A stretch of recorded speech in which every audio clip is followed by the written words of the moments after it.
All right, ladies and gentlemen, I appreciate everybody being here and appreciate those of you online. We're going to get straight into it.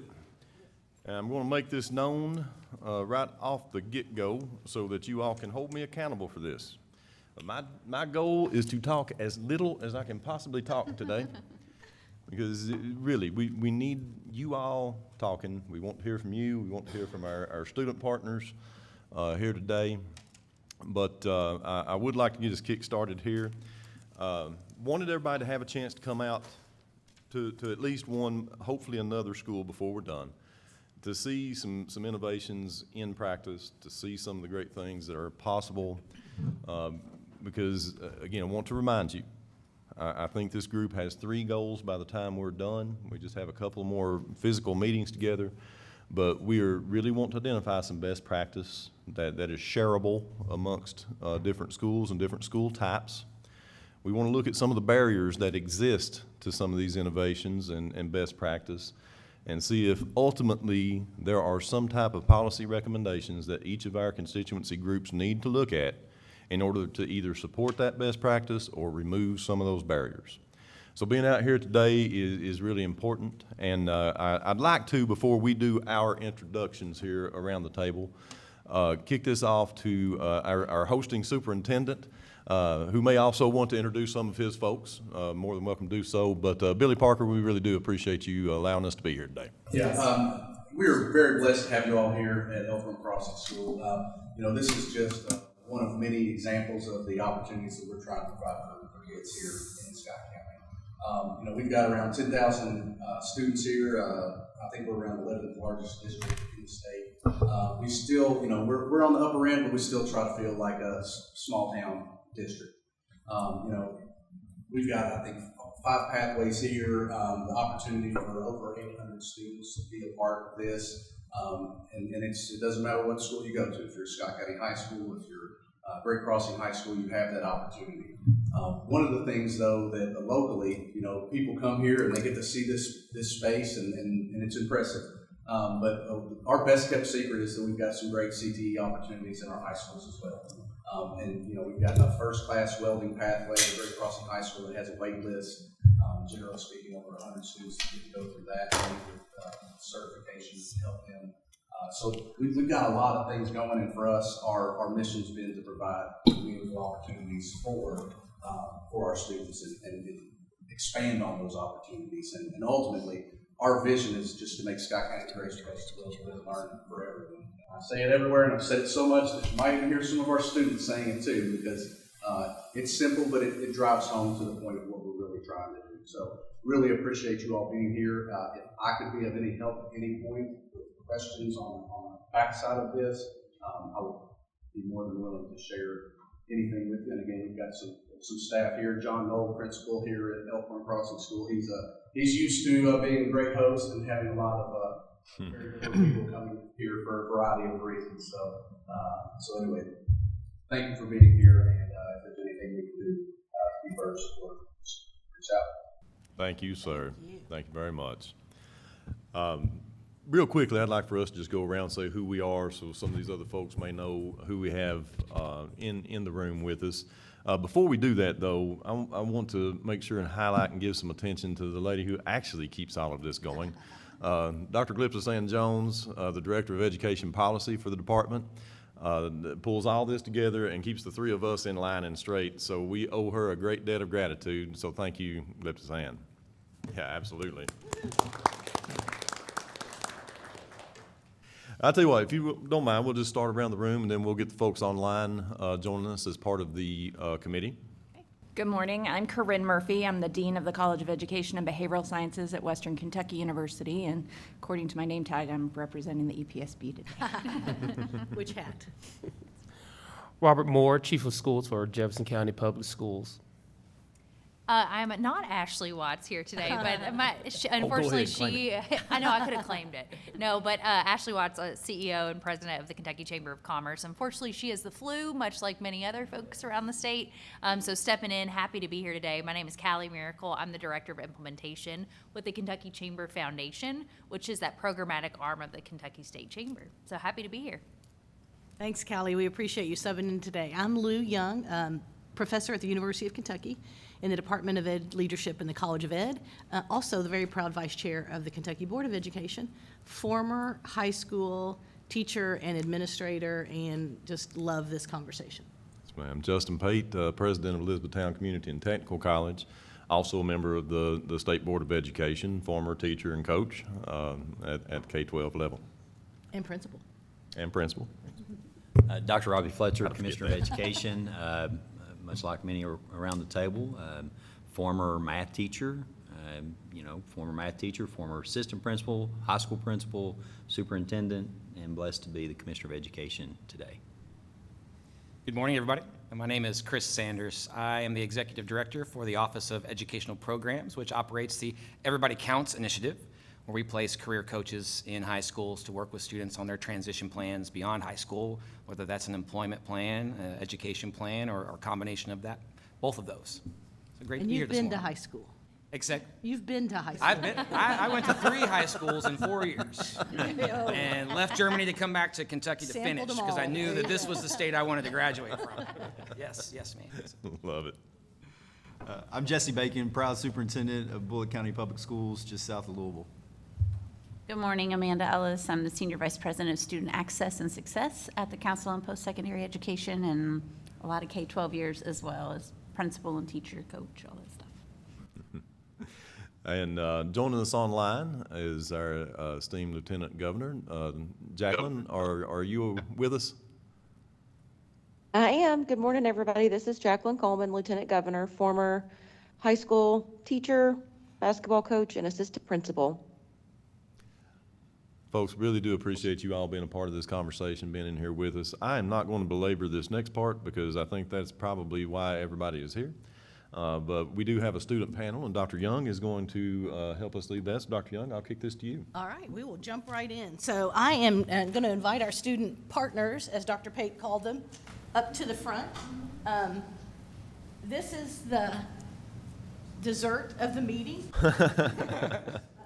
Apologies to all of the grown-ups in the room.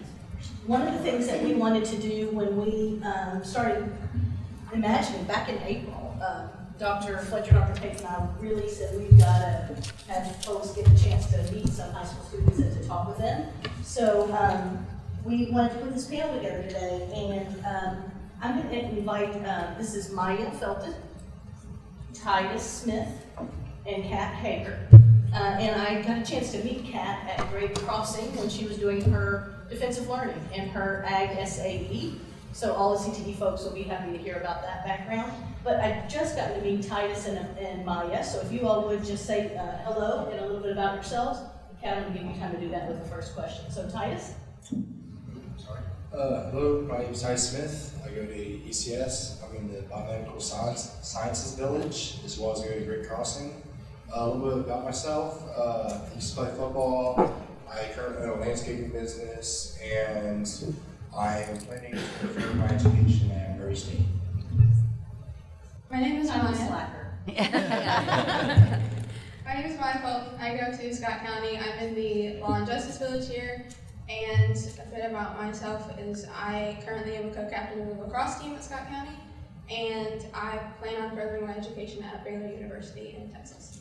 Nice, excellent. So, such great representation. We have one Scott County, 2 Great Crossing. That's part of the mission. You heard Superintendent Parker talk about the fact that the mission of Elkhorn Crossing is to open up opportunities for career tech for kiddos anywhere they may go to school in Scott County. So, really happy to see that representation. Also, big thanks to Ms. Haywood, the assistant principal at Great Crossing, who helped me coordinate some of this today, and Ms. Burrows, assistant principal here at Elkhorn Crossing, to help pull all this together. It just so happened that these 3 are in the morning session here at Elkhorn Crossing, so really sorry that you have to miss class. I want to tell you just briefly about Kat, and I'm going to give her more time on question 1, and then we'll zip right through our questions, and I will save time for you guys to ask questions as well. So be thinking about, and they said they were very comfortable with just opening up to any questions that you all may have.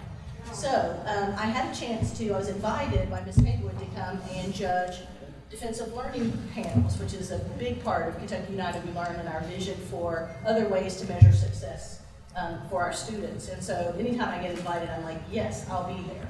So I was in the group where Kat presented her defensive learning. So this beautiful young woman walks in with this huge box with 3 squawking chickens in it. And I'm like, okay, we are in for some kind of a treat. So they also had a really good idea. They combined their defensive learning with their senior SAEs, which stands for Supervised Agricultural Experiences, in the Ag Ed program in FFA. So, so she came in with her chickens. I tried not to be too alarmed by that. They were really loud. They were very badly behaved. One of them thought for sure it was 6 a.m. He probably doodled the whole time. And anyway, she came in very poised, very sure of herself, despite these manic chickens on the table. And so she started sharing about her elementary school experiences all the way to being a senior in high school at Great Crossing, about the work that she's done as a really fancy registered chickens. They're called DOMs. She's going to tell you a whole lot more about that. But let me tell you what I want you to be listening to as you hear from Kat this morning. This could easily have been what she did on the side, her side hustle, raising these chickens, registering these chickens, engaging in all of this national work around fancy chickens. But instead, from the time she was in elementary school all the way through, her teachers and school leaders ensured that she had an opportunity to bring that learning inside the classroom.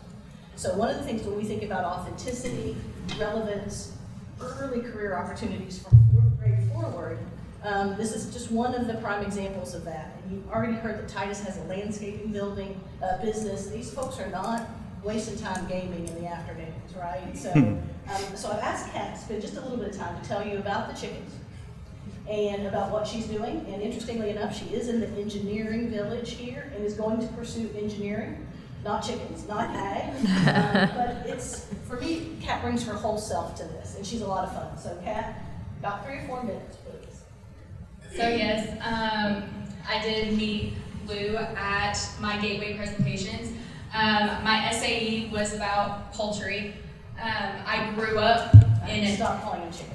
I grew up in an agricultural family. I grew up in stamping ground, so I do have the agricultural background. The things she's referring to is called Incubation Station. I started that 10 years ago. That has been my community service project. I have over 6,000 hours in that project. We teach students at schools embryology and about the agricultural industry and about birds, because a lot of people think birds are weird. They're just weird creatures and a lot of people don't want to own them, but they do a lot for our commonwealth. So we talk to students about that and we get them aware of the agricultural opportunities that they do have in their community.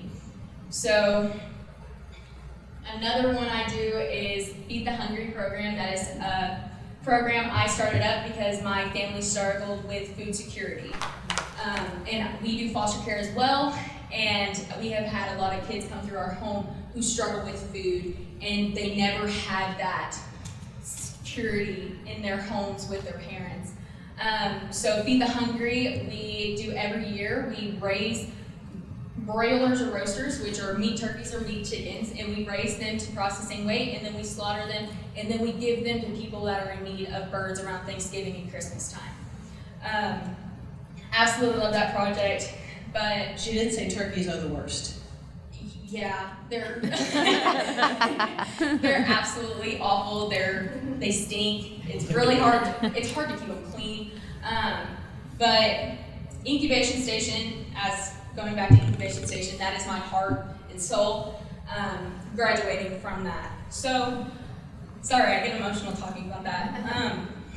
But so I actually get recognized for my 10 years of being part of 4-H this weekend for Incubation Station and everything it's done for me, and being able to implement that into schools and teach kids that it's okay to do things differently and that you can do more than just sit in the classroom and do nothing, basically.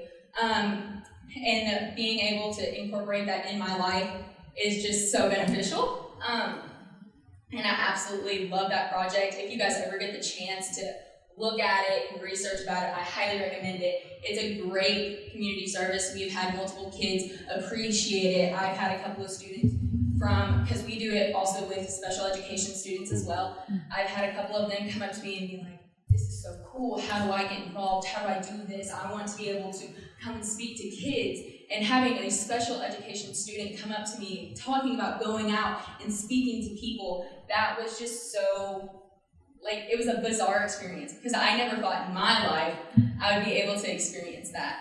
And it's all thanks to my mom and my dad because they have supported me through everything. I wouldn't be where I am without my parents. So those are my two big. Yeah, thank you, Kat. Thanks so much. That compelling story. Needless to say, I was like texting Jamie the next day, can I have Kat for a meeting? It was so great. And I hope it's okay if I share, she shared with us in the panel too, that as a young girl, she was bullied because she was a chicken girl. And people didn't understand her because it was a very different hobby or life interest. And instead, a fourth grade teacher helped turn that around and say, you're gonna help us with chickens. We're gonna all know about chickens. And then it went from being weird to being cool. And I think you've made it cool over the course of your 10 years working in the project. So great personal story. We'll hear more from Kat too. But I want to offer up to Titus or Maya this personalization. It doesn't always happen, but it can. Tell us a little bit about any experiences you may have had in elementary, middle, or high school where you felt like you could be your full self and have some personalized interest in your work.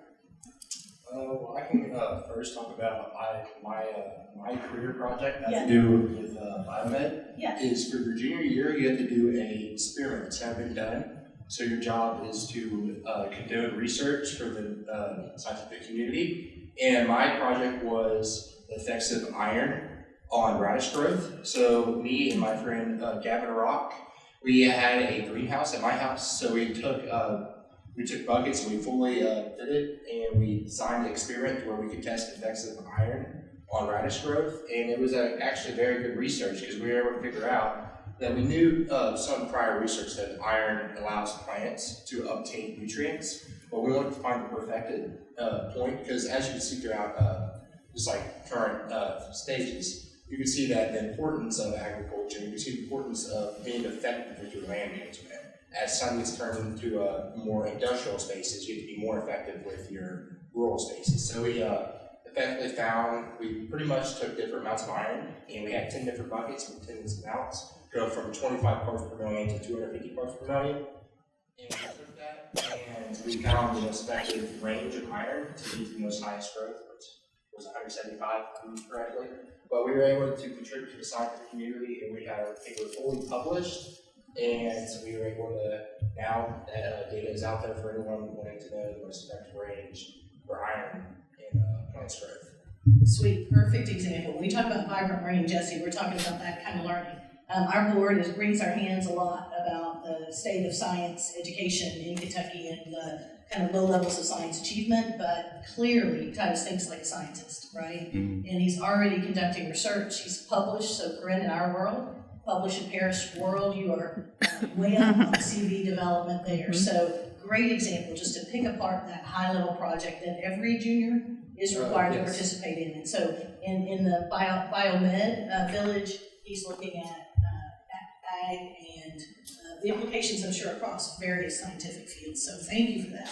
Maya, you want to add one on this one? Yeah, absolutely. So as someone who has always been very loud and proud with advocacy, there have been a lot of times in my life where I wish someone would have spoken up for me in groups that I've been a part of, and then I've noticed other people that no one has spoken up for them. So advocacy has always been a very big part of my life as soon as I was old enough and confident enough to speak. And so in our English class in law, our senior year, we have the opportunity to do a social justice topic. And so our first paper is a non-biased paper, which is always very difficult, but we pick any social justice topic that's happening in our world that's affecting us, and we talk about it. We write a paper about it, and then we're speaking in front of our class about it. So it's obviously a chance for public speaking, but it's also a time where you can share your voice. And then later on in the year, which is what I'm working on right now, is our bias paper. We get to pick a topic and we get to talk about how we feel about it, what we think about it, and how we think it's affecting our community and our world. And so that's what I'm working on right now, so it's just fresh on my mind. But that was it's actively a chance for me to talk about something that's very important to me, and talk to my community members, talk to my peers about it, and not just a conversation style, but a presentation style. Excellent. When we think about portrait of a learner, we're going to explore that more today in our discussion time. One of our Kentucky model portrait of a learner standards is engaged citizen. That's the kind of engagement, advocacy, critical thinking, the kind of engagement where Maya has her opportunity to share her voice on major topics, be an advocate for other people. If we were thinking about empathy and reflection and resilience and all those great dispositional skills, you begin to see evidence in just a brief conversation with these young people this morning. So really good examples. Maya, you flowed nicely into question 2, which is about times when you've had choices about how you learn, what you learn, when you learn it, how you show that you know it.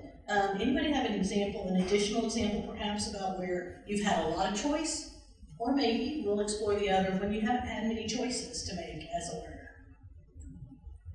Maya, jump in. Sure, I can start on that one. So while all of our trials are it's very up to us. Pretty much everything is up to us. So TACIT gives us a case file, and then from then until the day of the trial, it's on us. We pick our roles, we pick our side. If both of us want prosecution, we talk it out with our class. We typically do rock, paper, scissors, but we figure it out. Very scientific. Best way to solve a problem. And everything is on us. So we're reading this case file, we're studying it, we're studying case law, we're finding case law we want to bring into the trial. And so I think with picking the sides especially, that is your choice. If you think that this defendant is guilty, you're going to pick prosecution and you're going to make sure that they're found guilty. So it's, I think there's a lot of choice, especially in the law village. I can't speak on anybody else's village, but I'm sure there is there too. Yeah, I love that example. If you haven't been to Elkhorn for a tour before, hit Maya up to go back and see their village, full scale, beautiful wooden courtroom right inside their classroom. I feel certain you guys probably sit up there and chew gum. But yeah, I mean, it's really impressive. The opportunity to really simulate the legal experience, I think, is really strong here. Great examples there too. Can you, without naming names, can you think about some times when perhaps you haven't had enough choice in your learning? And I hope it's hard to think about.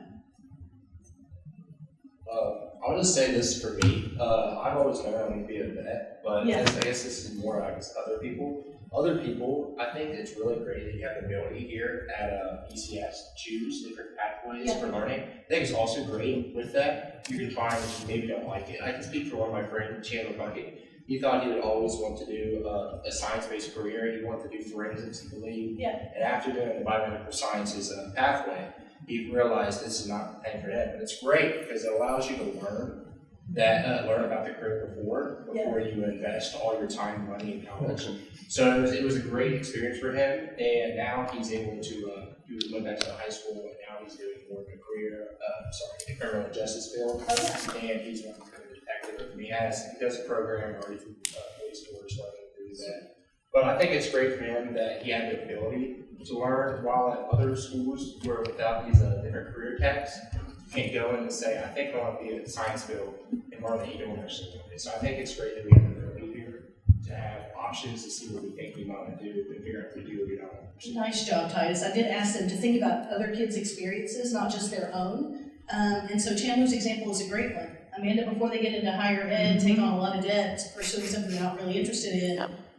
Programs like CTE, high-quality CTE programs across Kentucky, give kids the opportunity to really think, what do I want to do? Not that there are dead ends, for I will be the first one to tell you, you can change pathways, we can help kids get to different career options, but that's part of the experience. So really knowing yourself in that process, I think, is super important. Lou, if I may, one of my favorite quotes I've heard from students in a lot of our visits is, I was able to change my major 3 times in high school and it didn't cost my parents a dime. So for schools to give students that opportunity to explore, and hopefully we're even pushing that down into middle school settings too, more and more, and we are. I think that's something that's very beautiful too, but to give a student the opportunity to explore and say, you know, this is perfect for me, this may not be the perfect route for me, so I'm going to switch. So I love that, being able, there's no dead-end pathway here, so. And it One of doesn't, the things they do really well at Elkhorn, we tried this in Jessamine as well, Titus actually has AP biology here, so opportunities for advanced placement, for dual credit, for internship. Again, lots and lots of rich, vibrant learning experiences at Elkhorn while still in high school that really can confirm, validate, and certainly inform their future choices. So, and Lou, if you don't mind, just a quick follow-up to what you were asking. Do you all in your villages take the same exact English courses, math courses, even maybe down to some of the history, or are they more tailored to the village? They're more tailored towards the village. So in my village, the engineering village, we have math and English. So you get up to senior year, you have AP calculus, or you can have pre-calc, and you have dual credit English or just regular English, or you don't have to take an English at all your senior year.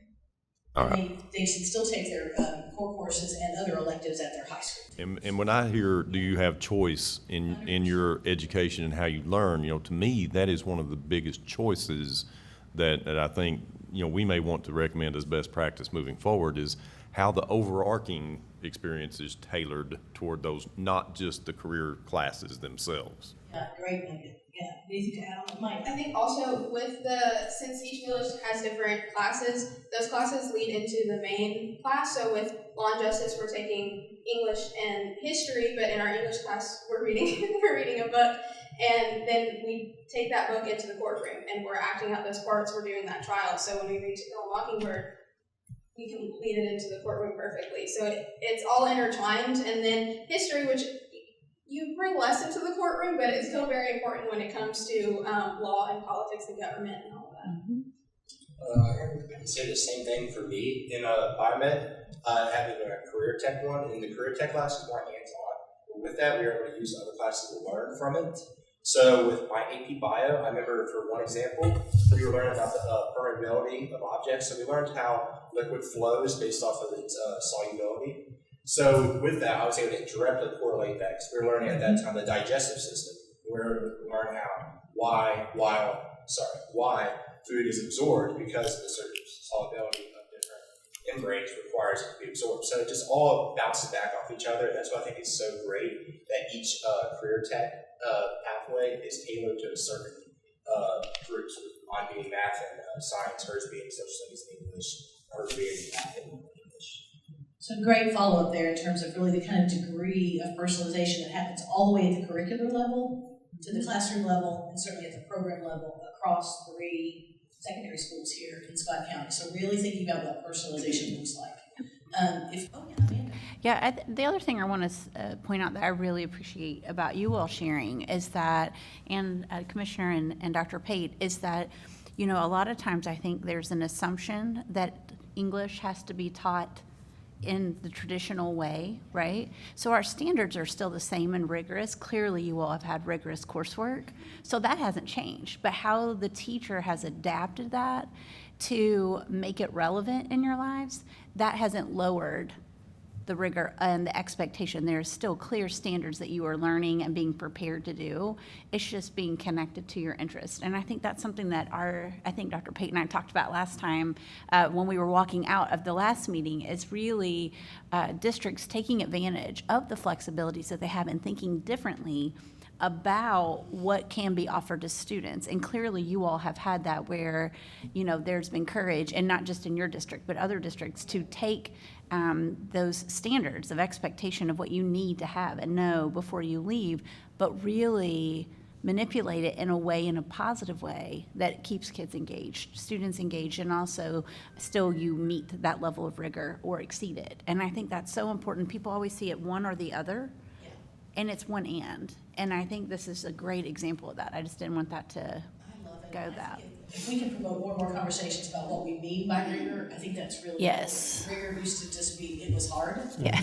That's Yeah. not a good definition. No, not at all. The portrait of a learner for Scott County is emblazoned on the wall, this wall on the other side, so be sure you take a look at that when you leave.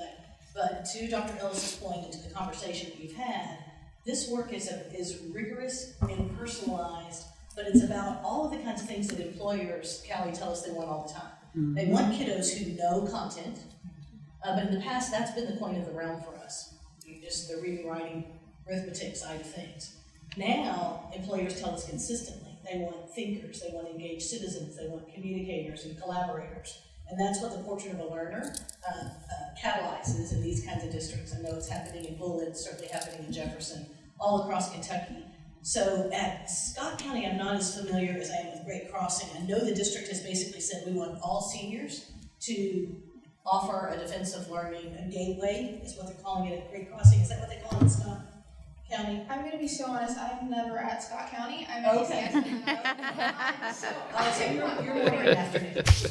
Yes, Okay. I'm helping with the teacher in the afternoon, so Okay. I never go to Scott County. I do Okay. remember last year we had to do something with like a journal online. It's okay, it's with it, new. but Okay, I it's haven't new. been on campus for a while. Well, and Miss Haywood told me as they were working out how do we get to all the seniors to get their defenses in, she said, and Great Crossing is taking care of it for me. I mean, think about logistically, there's a lot of coordination that has to happen, but they're taking care in a personalized way of every single senior in that process. So Ken, I'm gonna ask you to say a little bit more about how Great Crossing is operationalizing around the Portrait of a Learner, what your gateway experience was like, and when you think about those skills that the portrait calls on, you talked about yourself as that kind of a competent individual. Yes, so I do FFA. I'm part of the FFA chapter over at Great Crossing, and my teacher, Miss Johnson, very much implements everything of a Portrait of a Learner in her classroom. So, and she's also on the Gateway panel with Miss Haywood and Miss Belts and everyone. So she makes it very clear to all the seniors that if you guys want to graduate and know more about yourselves, this would be a project for you and you should do it. And she told me, she said to me, she's like, you can do your SAE project as your Gateway project. And then she said to me that I can put in my community service and all my opportunities I've had through the school systems. So she very much implements that in her class every day. And I see that because I go to her class every day, even though I'm not in her class sometimes, but I still go in there because it's nice talking to her. But she very much implements that in her class, and most of the agricultural teachers, because I don't go to English or math over there at Great Crossing, I usually just hang out in the ag area. All the teachers implement that in their classroom. They very much make sure you are confident and you know what you should do outside of high school and how it should be. And they also make it very known that employers are looking for more of the competencies and skills. Mm-hmm. And even my employer, I work at a chocolate place downtown. I actually asked her about it. I was like, what do you look for in your employees? And that's what she said. And I was like, well, no wonder why we're doing this. Yeah. So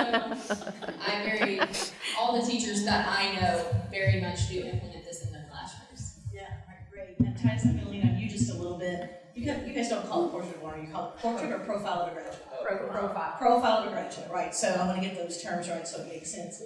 And I know it's new. So what kind of experiences have you had around Profile of a Graduate? I would say a great one for me would be the communication part. Yeah. And I think a really good quote that I've sort of came up with is, it ain't about what you know, it's about how you know to implement it. Nice. And with that is, I think that for me, I've got multiple scholarships, not merit-based scholarships, not for my ACT. I have a decent ACT, I got 20 ACT, so it's decent, but nothing great.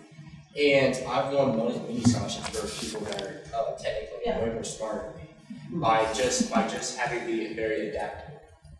And by being this, I was able to communicate. I've heard one professionally be like, hey, I understand that you're in these that's been at 28, but you said you were just so well spoken with it. You were able to just communicate. And I think I love having students that are able to use their knowledge well, because knowledge is not useful without being put to use. I think also something with extracurriculars being my basketball business. Being able to communicate properly has allowed me to, when I go door to door and talk to a person, explain to like a homeowner why they might need mulching or whatever, I'm able to, I'm able to just let them know why they need it and be able to say it in a proper format. Persuasive. Be persuasive, and also at the same time be able to let them understand why they need it and why it's important to have that sort of stuff.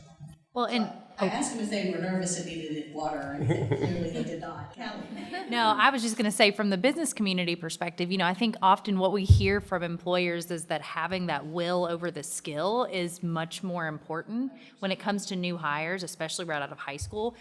Employers say all day long, we will invest in the skill side of the house, right? We can invest in teaching the technical training, the skills needed to do the job. What you can't teach is that will that you're talking about, that opportunity to put the knowledge into practice, those soft skills. So I think that from the business community is the most important aspect of hiring. Thank you. Thank you for that endorsement too. I think it really works. People make fun of the t-shirts that just say, I know stuff, right? Knowing stuff is not the point of the round. It really is the kinds of competencies that you guys are demonstrating today. I said, put these today on your resume, you guys. Make sure you capture the fact that you're doing this with this audience today. But the ability to communicate, to think critically, to problem solve in a rapidly changing world, we just can't oversell that. And we have pockets of that kind of learning for all kids all the time, Robert. But the idea that we rebalance this notion of knowledge, skills and competencies, and dispositions, I think is critical to this bigger idea of high school transformation. That's got to be the outcome. Those are the outcomes that we must measure. I asked you guys to think a little bit on. We're mixing up our questions now. Please keep coming. We've got a good time for more open questions here. But when you think about other kids' experiences, I really ask you to think about maybe students with disabilities, students who don't have the same access. Students for whom high school is not in their value circle. When you think about those kiddos, what is happening to support them or what could be happening to support them in a transformed high school environment? Okay. So I will actually use one of my sister's ex-boyfriends as an example. I won't say his name. We follow her on social media. He was a student that absolutely hated school. He hated it so much because his mother passed away, and he just hated school. He hated going. He hated getting on the bus. It's a fight. Every day it was a fight between him and my sister for him to just get up and go to school. He had no motivation to go. But as he got older, and after he dropped out of high school, as he got older, the more he started thinking, he was like, what if I just did it? I should have just went to school. I should have just got my high school diploma. I could have an actual decent paying job. Right now, I think he's working at Kroger, which is for a high schooler. It's a nice job to have because you're making money and you're still going to school. But he was like, I could have done so much more with my life. But when I asked him, I was like, why did you not go to school? Because he would always use his mom as an excuse. That's what he would say to me. He's his mom. And I understand that. That is a good reason not to want to go to school. It's trauma. Very good reason. But he was like, it was an excuse. I used my mom as an excuse, which I shouldn't have done. But he was like, it was more of the atmosphere. The school was not, it was just, there were so many things going on. It was very overstimulating. And the teachers at the time that he had were very much, they didn't care about what you were going through. It was like, it's like to some of the teachers he had, it was like just a paycheck for them. So they don't care if you're, they don't care if you're passing the class or not. If you want help, you'll get help, things like that. And he actually ran into one of his teachers, and the teacher spoke to him, and he was so surprised because he thought that teacher had hated him. And the teacher actually asked about what was going on in his life and why did he drop out and what was happening. The teacher showed that they actually cared, and he didn't realize that teacher actually cared because he never was at school. Yeah. And so it's just. Yeah, so I think the takeaways there is, that's trauma. Again, we've experienced trauma. We've talked a lot about social emotional learning and how important that is in the experience that students have, not just children, but youth as well. And thinking about that teacher probably cared all along, but they weren't able to see each other often enough to make that connection and to make the relationship. So again, thinking about, we have to be realistic when it comes to how we motivate kids. One of you mentioned something about how relevant your learning feels to your life. I think that's probably a secret sauce in all of this, is the idea of relevance. Titus, what would you add on that one? I think you're the one who mentioned relevance. I have two things on that. So first, it's a quick story of hers about, it's actually very similar to hers. It's almost a success story with it. is one of my friends. He had a very hard home life. It was definitely a lower class family, and his father was never in his life. Luckily, my father was almost like, he always shares to this day, my father was more like a father than him. And luckily we were able to help him out. But with that, he still never wanted to go to school. He is, in his mind, there was nothing for him. So he just never wanted it. And that's why I think the key is you can have teachers that really look in that story and really wanted the best for you. But if you don't want the best for yourself, it won't matter. But with him, he was able, he tried welding one year. And as you said, there was a great welding program at Great Crossing. And he just loved it. And his teacher was able to be like, I understand you're not the best student at school. That's fine.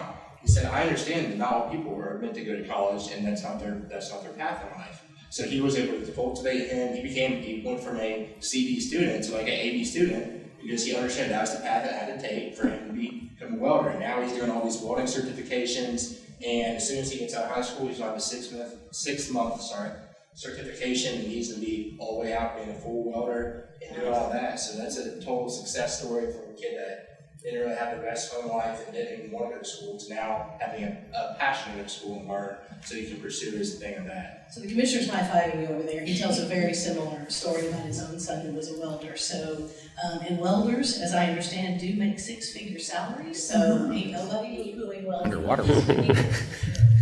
Maya, I'm going to toss question 6 to you, and then I want each of you to respond to the advice from this room of very important people. Maya, you and I talked a little bit about how personalized learning and the experiences that you've had at Scott County and Elkhorn Crossing have affected you in terms of motivation, confidence, your career future. When you go to Baylor, are you going to pursue pre-law, or have you decided? And how has all of this kind of impacted you around your college and career choices? Dr. Ellis is hanging on everywhere. So at Baylor right now, I've declared a political science major on a pre-law pathway, but I also do still have the intention of going back for a master's in education of some sort. So Woohoo! a lot of different things going on there. But as far as the question goes, I think we've grown up hearing that elementary school prepares you for middle school for high school, and then high school's for the rest of your life. So that's college or trade school or work or whatever you choose to go into. So I think a lot of what I've learned in law is the skills that you've talked about employers want, people in college want, people in trade school want. It's not just basic science and math skills or learning how to read a book anymore. I think a lot of what I've learned in law just through the trials that we've done is public speaking. I'm not going to say I'm the greatest public speaker, but I definitely am confident enough to sit in front of a panel in front of people and talk.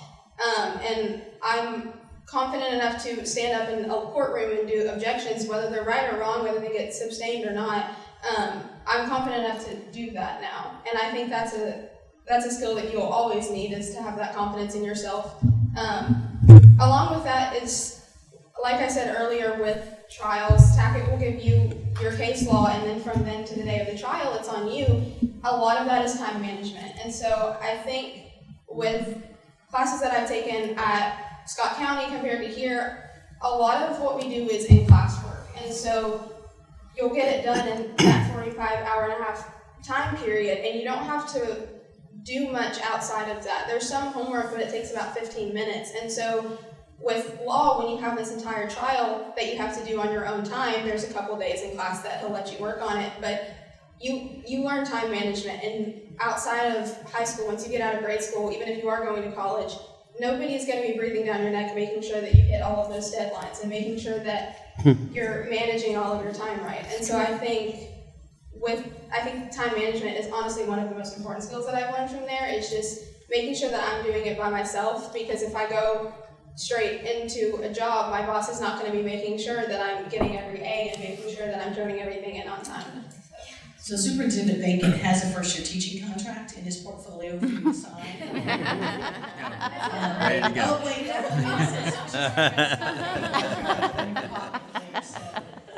Local school one of our model portrait of learner skills is around engaged and empowered learners. Think about the agency that we just heard from Maya in that conversation. She can manage her time. She knows it's her responsibility to get the work done. And at the same time, she has the confidence, the self-efficacy, the motivation, the agency to do the work. and therefore will be ultra prepared for the post-secondary experience. So does anybody in this room doubt that she will do whatever she chooses to do? Nope, not at all. And so getting beyond ACT scores, reading, math, science, social studies credits, what does it look like to be competitive in the 2026 environment? So thank you guys for that. Just so the panel will know, I asked each of them to be prepared to give one piece of advice to state and district leaders trying to expand personalized, vibrant learning. What should they protect, change, or avoid based on their experiences? So let's go back to Titus to Maya, and then we'll open up. We'll still have 4 or 5 more minutes for audience questions. So, piece of advice. They're ready to write it down. I was thinking about it, but then it kind of left me. A piece of advice I would give you guys is to take the time to learn about the school and the school's dynamic and the students at the school, and talk to some of the students that sit in the corner by themselves. Like if you guys get the chance, speak to those kids. Also speak to the special education students. They will love to talk to you. Trust me, Jack will talk your ear off. But we love Jack. Somebody in mind. Just speak to those students that seem like they don't want to be there, and just see what their opinions are on the school and the school's atmosphere. I love that. Context matters, right? Individual kids, individual programs, individual groups of kids, those things really, really matter. As we think about changes to assessment and accountability, we've got to keep that admonition in mind. Titus, one piece of advice. I think the biggest thing is just personalizing the education system. For my friend, such as the one I just spoke of, he didn't really care about that. In 10 years from now, he ain't gonna remember what he did in English or math. He's gonna remember that welding teacher teaching him how it's important to have them grades up so he can go to one school and pursue his passion that he wants. And I think it's the same as me. I've never been great in English. I've always got good grades, but I just never enjoyed it. I've never been passionate about it. I can remember this year, I actually have the same English teacher as her, so she goes from having a English curriculum rebounding around law and justice field. Well, then she goes into my class, and in my class, I learn about the readings I do is on science-based papers and stuff. So it totally is it's about your career, and it's just all about how you think and stuff. It makes you more engaged, and I'll remember that compared to any other English class I've taken. I remember learning about the research papers because I enjoyed it, and it's something I want to pursue. Excellent, thank you. In Kentucky, we do have regulation that allows Bullitt County Schools, Scott County Schools, Jefferson County Schools, all of us to provide personalized credits for graduation, and that's exactly what they're describing right here. So that notion of personalization and relevance to the individual learner has to be a huge takeaway for us in this conversation. In a post-COVID world, kids can find relevance elsewhere. And so unless school becomes part of their value circle again, and becomes relevant to our young learners who otherwise, for lots and lots of legitimate reasons, disengage, we're really losing that battle. Maya, piece of advice. I think, kind of bouncing off of what both of them said, is find a student's passion and just run with it. I think for me, freshman and sophomore year, when I had law in the afternoon, I have always loved school, very contrary to the stories that they've told. I have always loved school, but freshman and sophomore year, my classes at my home high school weren't my favorite. They were my science and my math classes. That's not something I was ever interested in. But in the back of my head, I was like, well, in a couple hours, I'll be in my law class, and that's fine. That's all I need is I have that one class that I'm looking forward to. And so I think finding the student's passion and helping them get to where they want to be and helping them study it, helping them grow with it is important, because no one wants to go sit in a class that they have no interest in, but once you introduce something that they love, they're going to be engaged. Yeah, I love it, and figuring out a way to do that, even in core courses, Amanda. I mean, we still talk about in college getting courses out of the way. So let's get those gen ed courses out of the way so we can do the fun stuff. Right, flip that script. Exactly. If every single course was a course that followed my passion, the teacher knew what I was interested in and helped me pursue that passion. Maybe with some guardrails. One time I had a third grade teacher that was like, he all he wants to do is study birds. And I can't let him think about birds all day. And I thought, well, ornithologists do. But to your point, how do we help find that across content in such a way that the needs of everyone are met? So we will give it up for the panel in just a minute, but I think we might have 4 more minutes.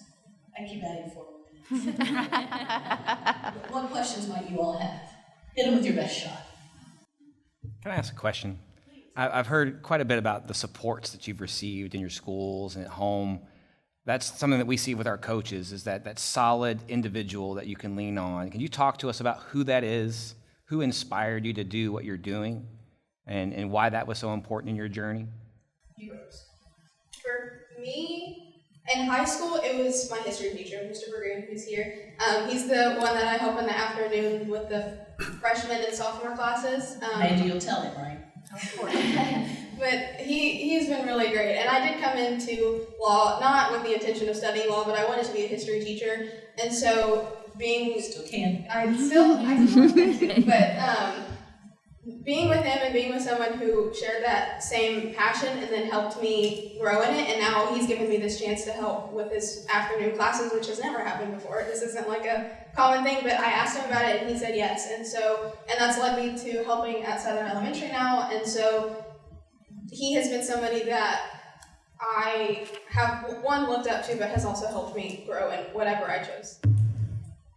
I would probably say Mr. Pigeon. He was my, what words? He was my 9th grade and 11th grade math teacher here at ECS. I absolutely hate math, which is weird to say because I want to be a petroleum engineer, I know. But math has never been my strong suit. And 9th grade year, I had a friend who passed away. And so 9th grade year was just a blur to me. And I struggled so bad in that class, it was like I could comprehend everything he was saying, but I couldn't get it out on paper. And he always would take the time to listen to what I would say. I'd be like, I truly don't understand this. But also, he was part of the Army, so he also had like that in his head too. So he was like, okay, we can try these different things, and if they don't work, we'll try something else. But also, he put it on me that I need to also advocate for myself and do it at home and watch videos and learn. If you are not learning it from me, he would say, you need to at least try and learn it with another person. But yeah, struggling in math, he's helped a lot. And even now, I still go to him with math questions, and he'll help me out, and then I'll understand it a lot more with his assistance. Relationships matter so much, so much. Titus, do you have one? Yeah, I actually have one. It's not directly about a teacher. I have some great teachers, but I think my biggest inspiration in my life is my father. So my father, he was the first one to ever go to college, and all his parents and all that before him are all blue-collar workers. And he had to do that every summer and discovered, I do not really like this. So his pathway was not actually through the school. It was football. He was great at football. He loved it. He knew that I'm not going to do blue-collar work every day, so I need to get an education. So through football, he worked very, very hard and got a college degree through it. And he was able to go fully debt-free and get a college degree, first one in his family. And the biggest thing he's told to me was, he said, I don't care what you do in your life, son, as long as you do it to the greatest of your ability, and as long as you love it. He said, doing that will make you as great as you ever can be, because you never will go far in something that you never want to do. Yep. I love it. Chris, such a good question, too. Everybody needs a champion, right? And sometimes you walk into school with your own support system. It's your family. You have those kinds of champions, but we know we serve kids every single day that don't come out of that kind of support background. And so when we have heroes in our systems that step up for those kids, relationships matter. Jesse. So, yeah, I have a question. So a lot of times in education, we equate feedback to a numerical number or a letter grade. And so I'm curious, take an individual class or an individual experience, what does valuable feedback look like to you in terms of... So good, that's one of the questions we cut. I'm sorry. But in terms of letting you know that you're making the progress you need to make, or maybe even more importantly, that you're not making the progress that you need to make, and there's some things that need to happen there. So what does that look like for you? The standards-based grading, Yeah. coaching kind of feedback question. How do you know what you're doing is good work, and how do they help you do better work? So that's a great question. In the biomedical field, we have a practice of almost seniority. So I'm a senior now. I do a bunch of that, and what we do is the younger grades before them have their shoot, I forgot the word there for a second. They do their Talk, yeah. Yeah, sorry. On the whiteboards. Sorry, I totally forgot, my bad. And so they do their experiences, and they show like what they know, and they're forced like to show it to us, and it builds leadership with us, and we have to like be able to teach them and show them what they could have done better. So like one might be explaining the blood flow through the cardiovascular system, and so it ain't just a, well, you missed this, you missed this, you missed this. I can experience and say, hey, you messed up from the left atria to the left ventricle. It's actually the bicuspid valve. I remember this as first it's try before you buy. That's how I remember it. And that's how I remember it, tricuspid, bicuspid. And that it's just many things like that that you're able to have like seniority, and you're actually giving them real world examples compared to just a letter grade, you missed this. You're able to teach them and they're able to learn from it. I think also to go along with peer review is what we do a lot in our trials. So when the freshmen are doing their trials, they'll have either the sophomores, juniors, or seniors judging it, or maybe a mix of both, or whoever wants to come and judge the trials. And for seniors, obviously we're the ones that have the most experience in the village, and so we have learned the most objections and all of the case law and all of that. So it might seem like it wouldn't be beneficial to have a freshman come back and judge their trial because they don't know as much as we would, but it's honestly one of the most important things is when I can have a freshman come and tell me, well, you guys didn't really explain this case well enough. Like from an outsider's perspective, Tackett knows the case. Our teacher has given us the case file, he's read it, he knows the whole thing. So we don't have to explain the storyline to him because he's already heard it. But when you have a freshman who maybe doesn't understand it quite yet or doesn't understand what exactly, when we're explaining what homicide is, maybe they don't understand exactly what that case entails. And so it's important to hear someone not just above you, but someone who is, I guess, below you, giving you feedback on something that you've missed. Also a great question. Dr. Payne's going to cut off my little finger for messing up with his agenda. And please join me in thanking this amazing, brilliant panel.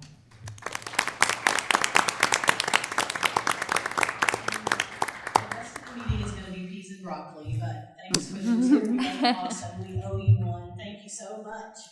Thanks. Great job, you all. Thank you again. Thank you. Thank you all. Great job. Yep, Lou set this up on purpose. She got to be the chocolate cake. Good luck with the rest of the meeting, Justin. Call me asparagus. Well, I do think, it is important for us to tie this back into why we're here. And we weren't here just to hear some feel-good stories and we're here to work. We're here to take this and funnel it back through what's the best practice we need to be looking at, what barriers exist to this, and are there recommendations that we need to make in order to institutionalize or replicate this, sustain it across a commonwealth and not just pockets. So, yeah, the peas and carrots here is our work. That is what we've got to figure out from taking this. And I think it's things we know, but we're going to have to find ways to operationalize it. And so to me, on a page full of notes here, the overarching thing that just keeps coming up with how we create a meaningful high school experience, which is what I think the NASB, the National Association that founded this work, that provided this opportunity for us, the overarching thing is how do we create a meaningful experience for every high school student? And folks, it just comes back to how do we help them, the learner, how do we help the high school student find relevance, not just content? And I think that's what this all just keeps coming back to.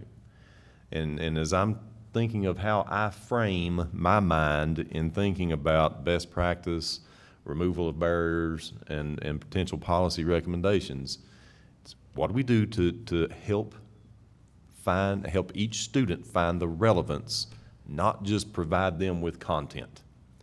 And if we look back in the history of education, it's probably been more about providing content. And I think Titus, am I saying that right? Titus. Mm-hmm. I think Titus hit that on the head, with the kid that didn't find the relevance in the content that was being provided until he found the relevance in why he was there for the education. But all of them had content bent toward their interests, bent toward their future, and it comes down to that why. What is that why? And if we can't help the students find that why, they will never find the relevance in the content. And I feel like that's what we keep getting examples of. But But part of this journey that we've been on has been through, using this Kentucky Innovation Guide that has been put in place as a result of a lot of years of a lot of work that has provided a lot of options to our Commonwealth and to our K-12 systems, particularly high schools with graduation requirements, whatever those may be. So at this time, I'm going to turn things over to Dr. Fletcher, and we'll explore a little more of the Innovation Guide. In my effort to say fewer words, I'm just going to say Dr. Fletcher. Thank you, Dr. Pate. I'm going to start off with a little bit of a confession. As a relatively young superintendent in 2014-15, I brought a group of leaders here to Elkhorn Crossing. We did the tour. We got to talk to students. We got to watch things that were going on. And I walked out of here and said, we're not ready as a district. We're not ready for this. And while we have pockets of this growing throughout our Commonwealth, we still have districts that are not ready. It may be just a barrier within their own mind. It's just their own, how can we get out of the box? How can we, maybe I'm in a rural area. We don't have this opportunity. Well, what opportunities do we have? What type of partnerships can we do? So years later, and we were trying to be a part of the UK Next Gen at the time, and we didn't apply. And I reminded Lou of that. She said, I just remembered that after I brought that up, and we did not apply. And then years later, we made some changes. We changed our focus to be less about test scores, to be more about the kid. And of course, the theme that you heard up there with the panel was personalized learning, personalized learning. I believe personally that is the greatest tool that we have against chronic absenteeism. It is the greatest tool that we have to bring about change within our school districts. And again, in the past 10 years, I want to applaud so many of our districts for taking this type of step, but we still need help. So, and that's one of the reasons, that's the main reason why this guy was developed by the KBE. We still have to have personalized learning structures. What are districts doing? And again, this was developed by our continuous improvement and success group out of Kelly Foster's office. And again, it's about how can we create those personalized learning environments within existing policy structures. So if you would have just presented this 10 years ago, people said, well, we can't do this because it doesn't fit into our high school schedule, or this doesn't meet the graduation requirements, but we have so many opportunities now. For example, one of the documents that we sent out, no, can't have anything nice around here. The commissioner keeps tearing it up. But you've seen this document, and this is much different than the graduation requirements that we remember. But unfortunately, there's not a lot of our high schools whose graduation requirements look like this. What's holding them back? What's holding them back? So again, going back to this document is really anchored in 3 areas that come from the Kentucky How We Learn and our Board of Education. 1, vibrant learning experiences. Everything that we heard today was about vibrant learning experiences. How is this personalized? How is this relevant? How is this joyful? I loved how we took and made the ag experience that went alongside with the petroleum engineering experience. And defensive learning. And defensive learnings. When you think about vibrant learning, we think about the internships, we think about the apprenticeships, we think about the passion projects, we think about the defenses of learning that are going on, again, in pockets, and we want that to grow. So one of the very first pillars, if you will, that this is built on is, what does a vibrant learning experience look like, and how can we make that happen? As a matter of fact, the reason why I wasn't here for the tour earlier today, I met with the STLP engineers at Sower Building. They were there, and one of the questions that a student asked me is like, okay, I want to be a teacher, but we don't have a teaching pathway. How can you help us?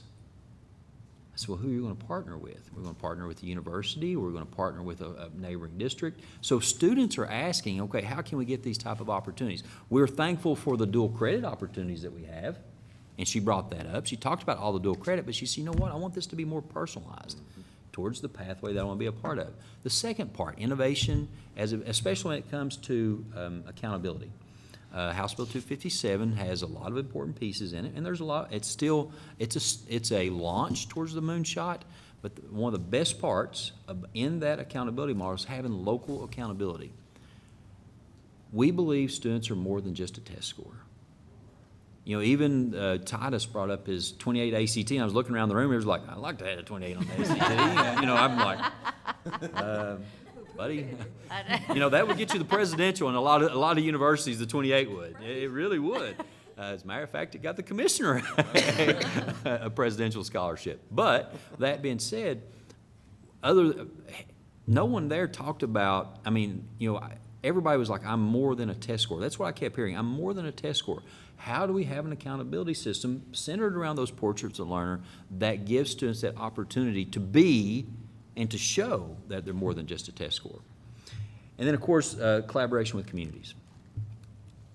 That's the other pillar that this is built on. How do we collaborate with our communities to build that opportunity for kids to have? If you think about what was mentioned here, it wasn't only about the schools, it was about being out and visiting other schools, elementary schools, that I could possibly be a teacher. Even though I'm in law, maybe I have an opportunity that I want to be a teacher. I also have the opportunity to work with this company, or I have this job. And when I asked the employer what type of qualities they were looking for, it was like, oh, wait a minute, they just mentioned our portrait of a learner. Everything, all the competencies in our portrait of a learner. And that shows that this community has asked their community leaders, what do you want from our students? So again, this has to happen with collaboration with communities. And I do want to go back and talk about how we define personalized learning within this innovation guide. And I'm just going to read it for you.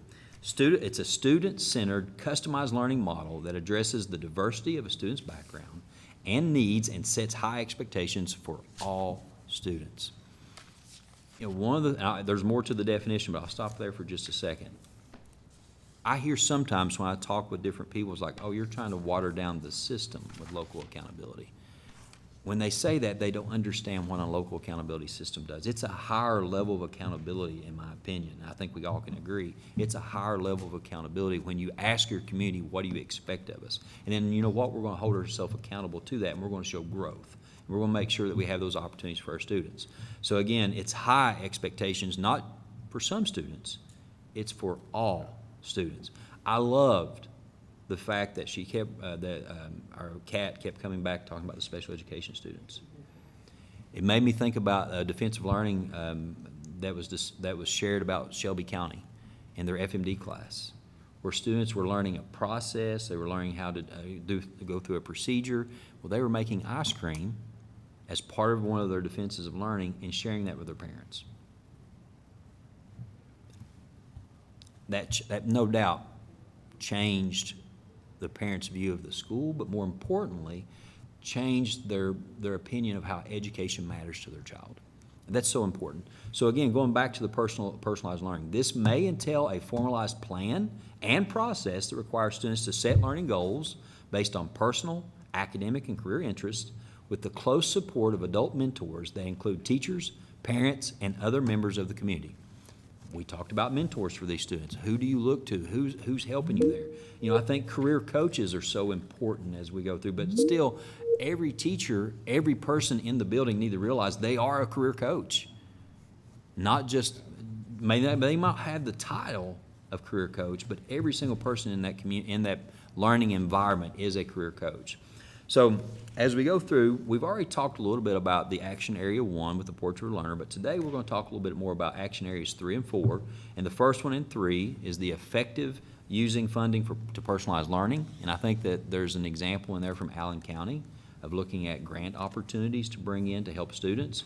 Then also action area 4, which is the leveraging graduation requirement flexibilities. You know, and I'll stop there for just a second to say, when I think about that, what's keeping our high schools of still saying you have to have English 1, English 2, English 3, English 4? English teachers? Huh? English teachers. It could possibly be English teachers, or it could be, you know, like we don't really, you know, how do we get into the point of making sure that our English class is tailored towards a law and justice type pathway, and then the same person looking back and say, but it's also catered to the biomed pathway. And that's one of the things I love about the communities here. You have those teachers that are partnering with them to say, you know, we're making that English experience more relevant to you because this is what you're going to do next. So again, I said what I said because it kind of ties back to Amanda's point. I think so many, and I can pick on English because that's my discipline. All right, I'm sitting next to a math guy, not by choice. name tags are already down when we can. But so whether it's English, history, math, whatever it is, I think there is that fear that if we tailor it to, and then we're tailoring it away from the traditional that we've always known, which means, oh, well, you want me to lower my expectations in order to teach business math. All right, if I want to teach a student who's getting ready to graduate business math and not English 4, then you're just wanting me to water that down. But we're missing the point on relevance. It doesn't lower the rigor in business math. You're going to hit all the same competencies. You're just going to do them differently than what maybe we did when we were in our English curriculum pathways. I think another challenge with that, Dr. Pate, is that it makes some teachers uncomfortable as well. They've taught a certain text and they taught a certain way for years, and now you're asking me to teach differently. So it's a mindset shift. So I think it's not just that, but it's also changing the mindset that you're going to have to teach differently, and it's going to take some time to learn to teach differently. It is, and that goes back to Governor Coleman's point about, profile of a teacher and how we can maybe make some changes in how we even train teachers to have that mindset versus, a curricular pathway. And I'm not going to break my rule, dang it. I've got a good story here. Not going to tell it. But I think, Ro, to your point, it goes back to that number 3 item. All right, we also have to resource that. All right, if we're going to ask a teacher to teach that course differently, and I think Jesse may have brought this up with time component last time, we've got to give some time and money to that teacher to redo that course if we're going to have that expectation.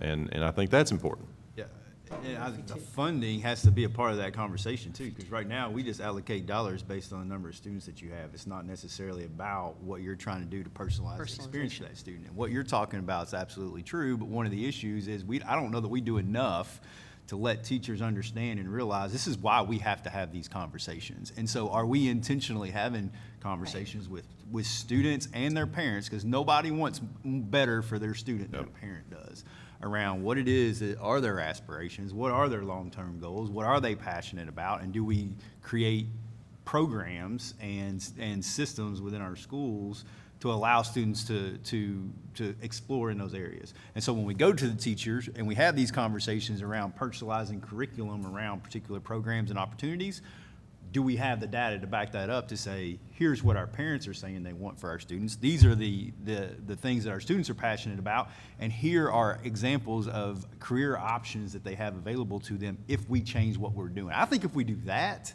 our teachers are going to be way more willing to change practice and think about course design a little bit different and curriculum design a little bit differently. And speaking from the business community too, I think when it comes to the redesign, the rethinking from the educator perspective of how they teach and make things relevant, it's also important to make sure that the business community is engaged and that the business community is changing their way of how they have traditionally engaged with students, with schools, because in order to make true content relevant for students, they're thinking past high school, right? They're thinking past post-secondary, and that involves the workforce. So again, I think it's not only changing the mindset of the educators, it's also the business community, because this is their future workforce as well. So I think we have policy-wise the infrastructure to do this, honestly. Agreed. Yes, ma'am. We have the individual learning plan that everybody rolls their eyes at, and it's painful because we have made it compliance, and we don't use it to inform how to personalize what our students are saying they're interested in. And they tell us every year. Every year. So even into 8th grade, do our middle schools even share the data with high schools of saying, hey, you have 40% of your, I'm making this up, 40% of your 8th graders who are interested in some kind of health service or health care. What do you have to offer them?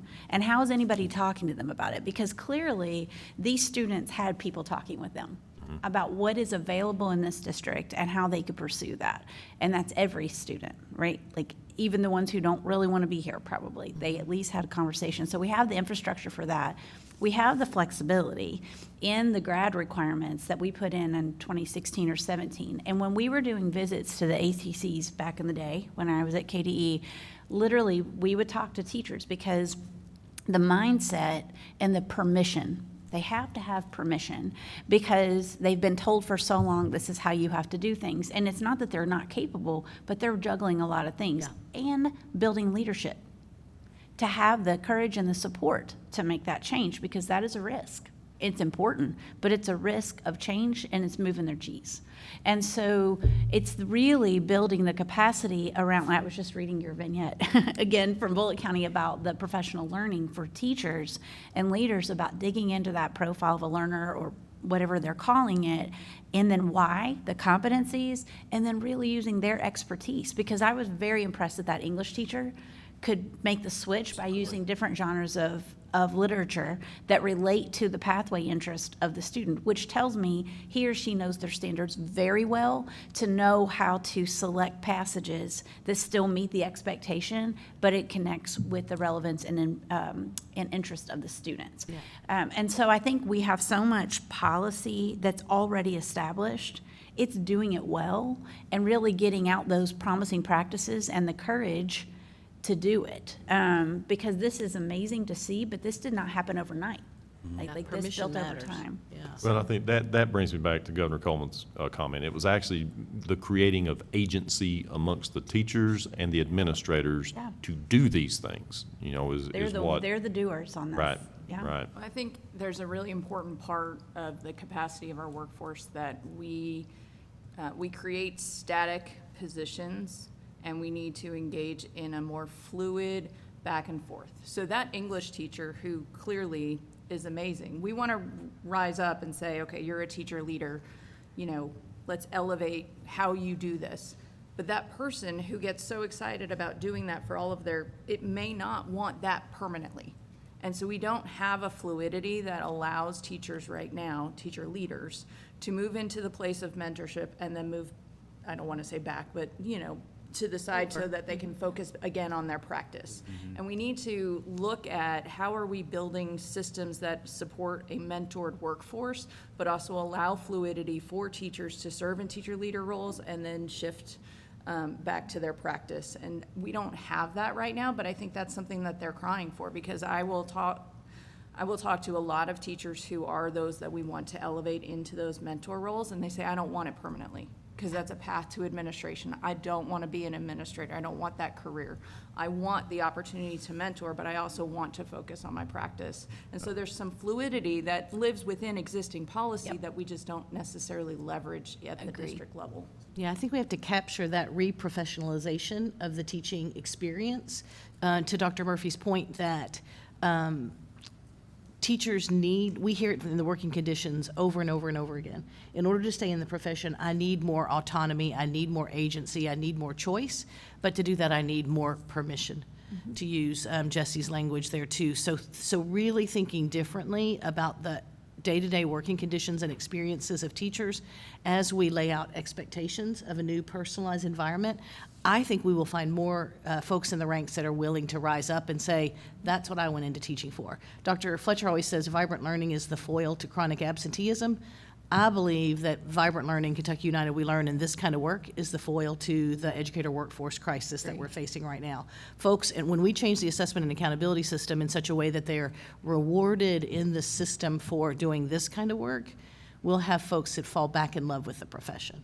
And maybe even, to your point, maybe we need better guardrails to allow teachers to be more autonomous. Yeah, it's defined autonomy, right? You just don't go out there, it's not the 70s all over again, go out and do your thing. You know, it really is about defining autonomy, but, you know, there's always the offer of more autonomy, and teachers tell us over and over again, they clamor for that. And I was just going to say, to your point, if we have the policy in place allowed, I'm wondering how many people understand and know the policy that's in place and how we can make sure that particularly district and school leaders understand there are flexibilities here, and these are what these things mean in a way that's very easy to understand. And I think even the teachers having a better understanding of these pathways. You know, I think about my husband who teaches physics, chemistry, whatever he needs to teach that year. And students come to him all the time. And so he recently, in the last few years, started teaming up with the ag teachers when he was teaching anatomy, right? And they were doing small animal. They don't know the pathways. That is not how they were trained. Yeah. And, you know, they're not aware. I think, and he loves it. He sees the relevance, he sees the engagement, but he's not included in those pathway discussions Yeah. to really understand. And so he and the math teachers, now science and math are working together because there's struggling in math. Well, if they struggle in math, the chemistry is going to be hard. And so in physics. And so they really try to work and teach that concept when the science concept is also going to be taught, but that's just interdisciplinary. That's not even the pathway opportunities to really capture everybody. So I think there is a will. I think people want to do what's right, I and they agree. want to see kids engaged and care. Well, and Nikki's in the room, but personalized credits are aligned to academic standards That's right. and the student's individual learning. Absolutely. So we have it. I mean, It's just, but you're right. It's Day the to day, we keep pushing those communication. English teachers back in there to find relevance and Beowulf and the Crucible. Yeah. When instead, they have the latitude in the regulation to do so much more. Yeah, we're not trained necessarily in traditional pathways to do this flexibility. And it's fresh. So that's why, you know, I always think about our practicing teachers. You're looking at, what, around, I forgot what the number is, I used to know, around 40,000, 45,000 60 practicing now, 60, teachers. yeah.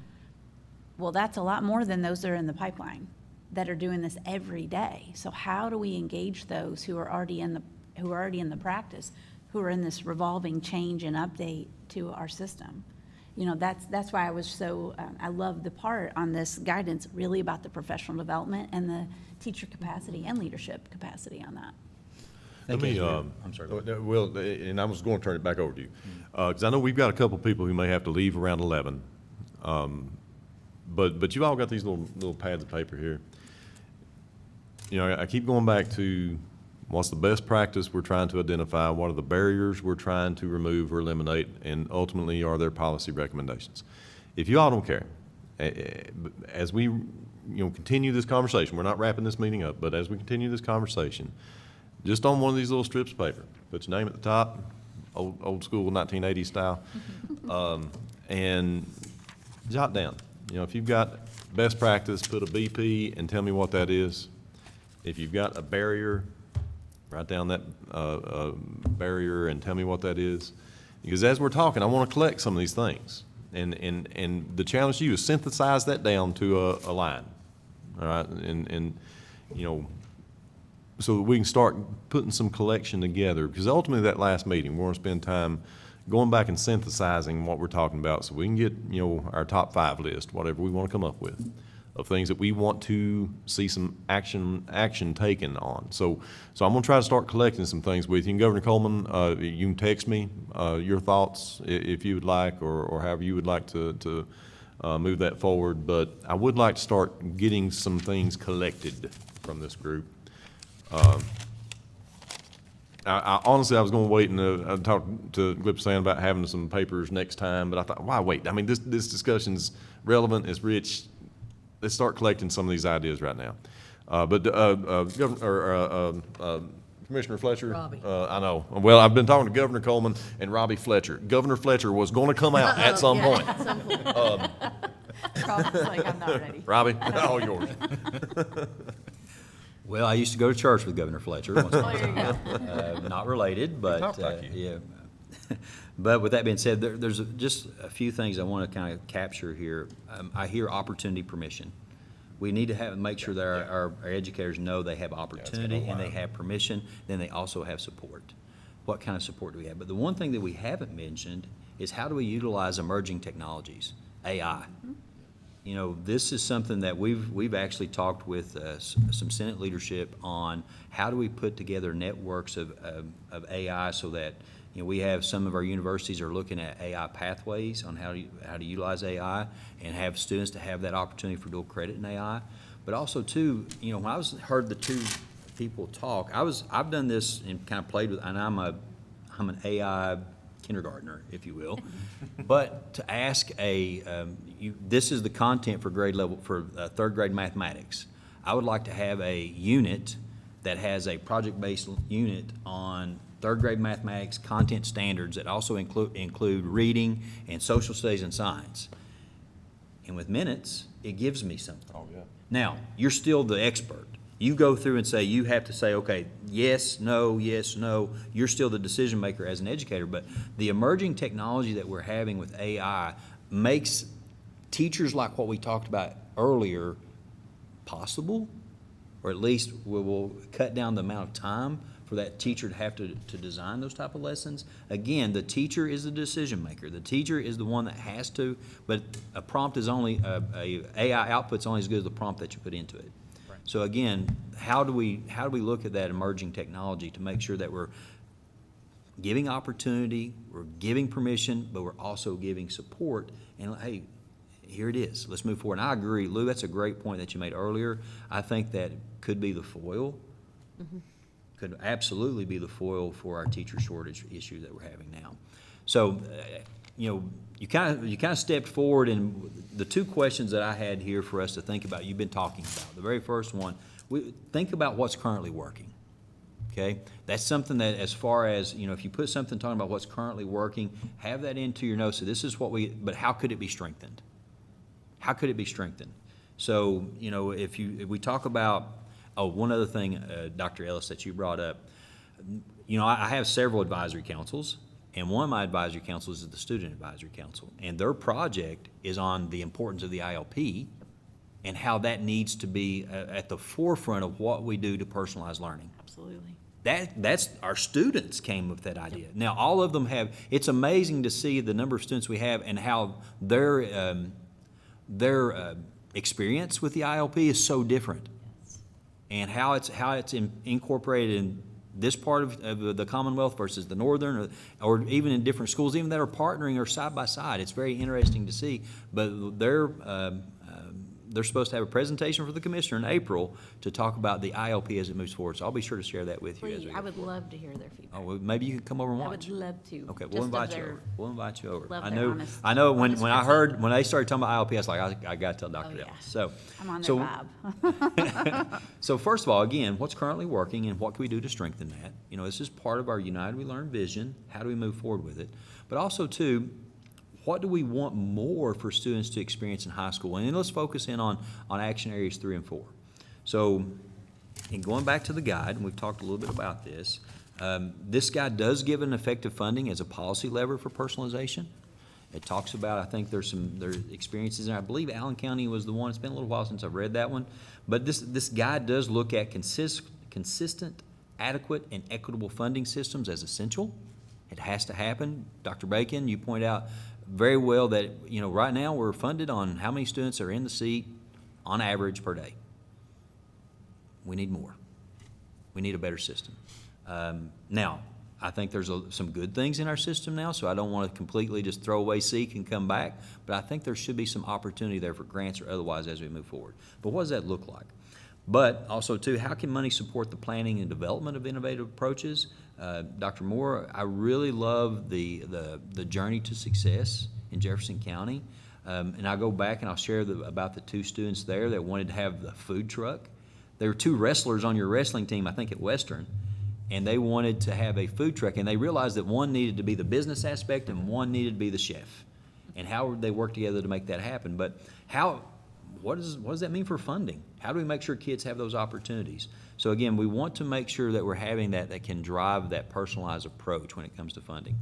So there's 2 primary questions I think to consider. Are funds sufficient and flexible enough to follow a student and to support their individual interests? And also, 2, do funding systems enable or at least not hinder a student to demonstrate mastery at a pace that is appropriate for them in their journeys? So as we move forward, there's 2 things that are, in my opinion, that are explicit here. First, equity. At both state and district level, a funding system most adept at funding needs of students and their individual interests will provide holistic support for a well-rounded student experience. This means that students are first. This means that they're first and foremost, and we have to provide them with adequate resources to make sure that the whole child needs are addressed. What does that mean when it comes to access to food services? I was so impressed that the young lady talked about food insecurity. Mm-hmm. She did it in her defense, too. And as part of her defense, as a matter of fact, when I was confirmed as commissioner, I had the question from a friend of mine that was on the committee that said, Dr. Fletcher, how are you going to get away from this? We need you to focus on math and reading as commissioner. This social emotional, all this new stuff, we need to focus on math and reading. I said, with all due respect, we can't get to math and reading if we don't handle the food insecurities, if we don't handle the trauma that happened the night before. So again, how do we make sure that that the whole child needs are impacted and we have a safe learning environment? But also flexibility. What's the range of flexibility in state and federal funds that we can take advantage of these opportunities? What might this include? Is it post-secondary learning pathways? Is it career credentials? Is it creative project-based learning? Internships? What does this look like? Also, too, we want to make sure that we talk about the instructional time flexibilities. When we start looking at maybe even Title II funds and how we help teachers and how to train them as we move forward, can learning happen everywhere? Can it happen anywhere? Can it happen at various speeds? Competency-based systems, what does that look like? So again, using the example like Allen County, that they unlocked resources to make things like this happen, we need to think about those type of opportunities as far as funding when it comes to 3. So just since we're a little bit behind on time, are there any comments specifically as action area 3 that you'd like to make? Dr. Moore, I know you may have to step out shortly. If there's any comments overall that you want to make. No, but as I was writing down my barrier, you were talking about, you mentioned equity as I was writing down my barrier, and that was, and I've mentioned it before, is my number one is variation, and because we are funded differently, district to district, and we have different resources, funding resources from district to district, and how do we make sure that whatever we come up with, that every student has vibrant learning experience, whether it's class to class, school to school, and because this is a statewide cohort, district to district. That's going to be a challenge for us is variation. And you'll hear me say this frequently, is variation is a good friend to the access and opportunity gap. And if the more we close that variation, that doesn't mean lowering the bar. Is everyone raises the bar of expectations. The more we close that variation, I think the more equitable experiences we'll have for our districts across the state, and that's the lens I think we have to approach this work with. And funding is going to be something that we have to make sure is accessible across all of our districts. I think one of the things that struck me at the beginning of our session today was the discussion of individual schools. And I think it directly speaks to what you've just shared in the idea of when we are maybe getting individualized grants like the Allen County model, what are we doing to think through the scaling and sustainability of the practices that we learn that we want to incorporate in the future across individual schools? Because even within districts, there's very varied individual schools. And so that context is so important in all that we do. So even though we're thinking about funding models we're forced in that per student kind of way, I think to your point earlier, Dr. Fletcher, in the where are you learning, how are we assessing that you're learning, and what is that competency, it scales, but it's so dependent on that school. And so how we maintain that individual the acute focus on the individual school while still building out these systems, it's really going to be a challenge, but it's achievable. We just have to keep it in mind. I'll talk a little bit about Action Area 4 as we move forward. Again, probably in my experience that I wonder why districts don't take a better advantage of the, and when I say better, there are many districts that take advantage of the new graduation requirements. There are several that do. But how do we push that so that every district looks at those flexible graduation requirements? And really, this is a lever that we look at to ensure that students are prepared for what's next when it comes to graduation requirements. And I think that's what we heard from our students, You know, going back to the example of my English class is catered towards law and justice. And what type of content or what type of writing can I do that's geared towards that, that's based on standards. Then whereas other in biomed, that was the thing that my very first visit here years ago that struck me was, wow, you don't have to have Algebra 2 in that sophomore, junior year to be ready for what's next. It could be catered more along the lines of what, instead of Algebra 2, maybe it could be something along the lines of business mathematics or finance or something of that nature that really gets to the standards, but also too prepares the kid for what's next, a young man or woman. Again, I hate to call these people kids, they seem so mature when they were talking to us. But again, our innovation guide does highlight the graduation systems, and it allows students to explore pathways, so I think there's some good examples in there too about that. But also making sure that we're also mastering those academic and core career-oriented skills, which is so important. So as you look through, there are some flexibilities that's in this guide.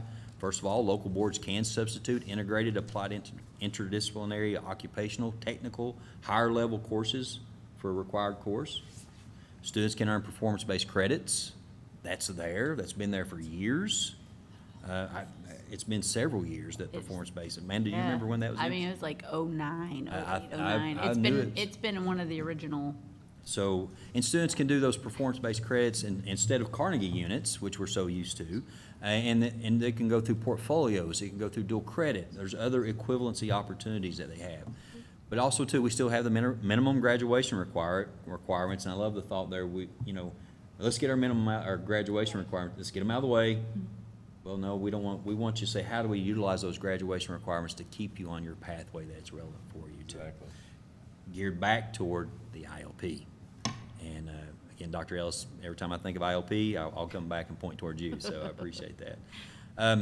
There are some additional state requirements in there. Keep that in mind. We do have a state mandated civics test. We have financial literacy. We have the workplace ethics instruction. We also have technology competency that's a district created based on our Kentucky academic standards for technology, plus the alternative diploma for eligible students with disabilities. But there is local authority to extend those. Districts can create additional personalized local graduation requirements tied to the community needs and the portrait of learner competencies. So, some questions as it relates to our fourth action area. What does Kentucky want more students to experience in high school as a result of the guide? How can we continue to embed experiences and non-credit requirements into pathways rather than treat them as add-ons? And then how can communities continue to support personalized learning and high expectations for students? So, when you look at item 4, any thoughts from this group from action step 4? Well, I'll tell you, to me, this one is key. I mean, this is a linchpin moment, structuring of customizable possibility for individual learning experiences. Without this, it doesn't matter. So if we're not utilizing this, it doesn't matter. And I think that's what we've really got to think about as we're looking across districts.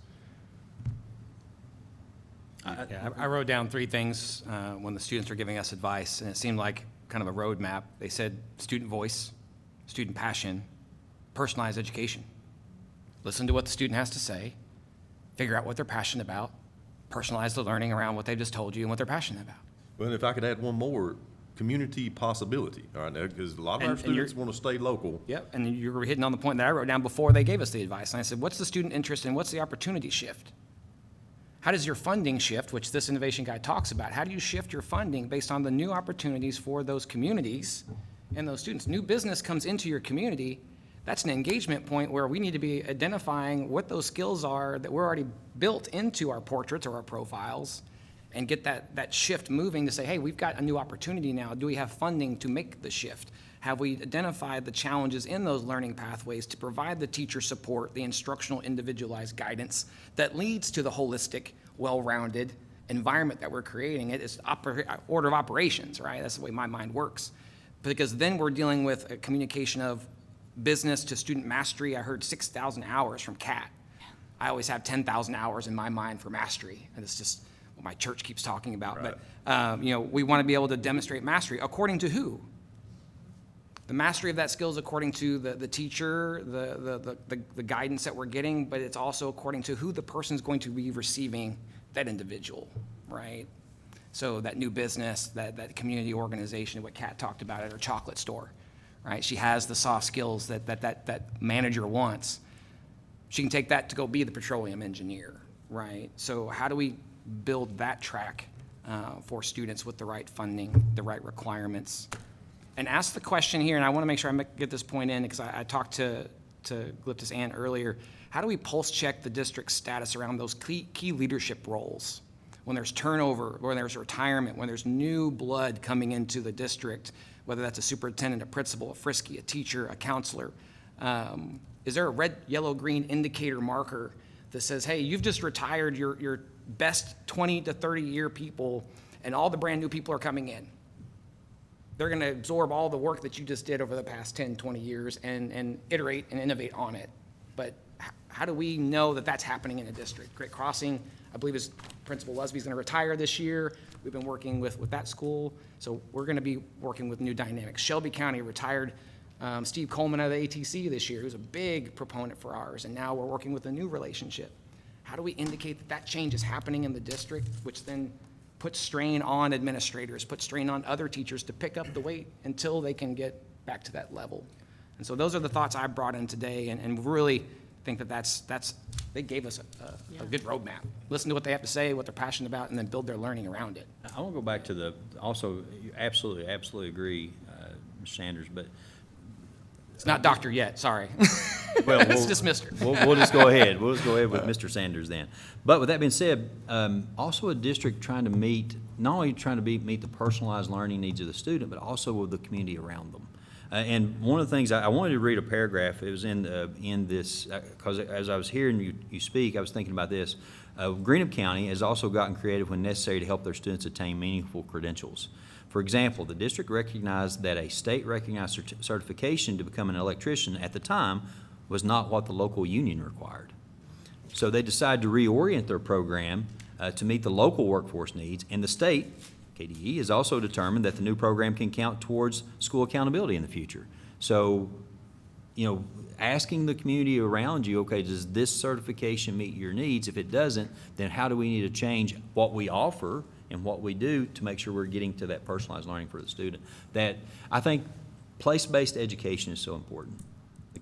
Our students, our teachers, our superintendents need to understand what's available in that community, in that region too, so that we can cater to those needs and really it's not just about personalized learning for the student, it's also community-based education too as we move forward. To me, that's the foundation and the basis of the importance of community-based accountability. It's not about standardizing what's expected across the board. It's about having meaningful conversations with your parents and business community about what is needed locally to help my community grow and make sure that my kids have opportunities when they graduate. And I think one of the hardest things one of the toughest jobs we have right now in this space is convincing policymakers that it doesn't have to be the same across the board, but the process has to be there at the local level to make sure that happens, because it does bring in the business interest. It does help to identify what students are passionate about, what type of career possibilities might be out there, and then that's the leverage for the personalized change that we want to see at the school level. We've been trying to do it from a policy standpoint down for 100 years, and that doesn't work. We've got to flip the model and do it from a ground up perspective, which is what local accountability, I think in our minds, is what it's all about. It's educating policymakers of the importance of this, not because we're hiding from expectations. It's because we want to root out what the true expectations are at the local level, make sure we're counting those. And even the possibilities. Right. I always go back to the labor data. What are the jobs available in that drivable region? Because that's where the majority of our students are going to stay once they graduate from a high school. So if we're not including that in our local accountability and flexibility, and we're just training them the same way across the state, then we're not necessarily training them for the jobs that are available. And now you've got the disconnect between, now you've got the employer saying, nobody's filling my jobs. The business community says, here I am in this poultry industry, and you don't even have a program at the high school that helps feed this industry. That's how that disconnect happens when you look at it one size fits all. So, Well, and what I was going to say from the disconnect perspective is when you talk to, industry representatives, business representatives across the state, the majority of them want to be involved with their local schools, right? They want to connect with the future workforce. However, and this is, in my opinion, also a beautiful thing, is that each school district in Kentucky does something so unique and different to engage their community, right? Beautiful thing, however, can be confusing for businesses because in Scott County, this great program's happening. Maybe that's not happening in Franklin County when the employer is working to engage future workforce from both of those areas, right? So I think it's finding a way to make it easy for the employers. And I know, Dr. Fletcher, you did a great job of connecting us with the Shelby County District and learning about their Defenses Day. Having more opportunities like that where we can bring the employers in, where they really strategically get to learn and engage, but also make connections with those students, having that be a little bit more standardized, if at all possible, would be a really big benefit to the business community. And I think the other thing that I keep hearing in this conversation too, and Chris kind of refers back to your question around when there's turnover and retirement, is you guys didn't do this overnight. Like there is a strategy, there's intentionality, there's relationship building. And so what does that look like for, Dr. Fletcher, you were talking about when you left and go, we're not quite ready. It's overwhelming when you see the end product. It's a lot more feasible when you can see the bite sizes and lessons learned. And so even to your point, like, oh, well, we didn't know how to engage with this district because they did it different than that. Like those lesson learned pieces are how you engage to figure out what they needed and the trust that was built. That doesn't happen overnight. That is real commitment to how we do business, I feel like. And so that how-to is what even when I was referring to on the PD, or the professional learning and for the leadership, because that's a different role. That's a very different role than a building principal has typically in the past done. Exactly. And we always struggled with community engagement because we weren't real sure what to do with them. But we appreciated it, and it has to be beyond Citizen of the Month. Yep. Right? Like it has to be engaging and meaningful for that. And I think about far west Kentucky, Four Rivers and Fulton County, they needed, when we went to visit there, I look up and they're driving a forklift. And I'm like, I didn't know you all had a forklift pathway. They're like, well, we added it last week. And I'm like, what do you mean? And the community college had partnered with the local industry. They were short drivers. And so the industry said, I will bring you a forklift if we can train your teacher, get them certified, and I need 8 students that pass, and I'll hire them all. And they were sophomore, juniors. They had to have a license, and they trained them out in the school parking lot.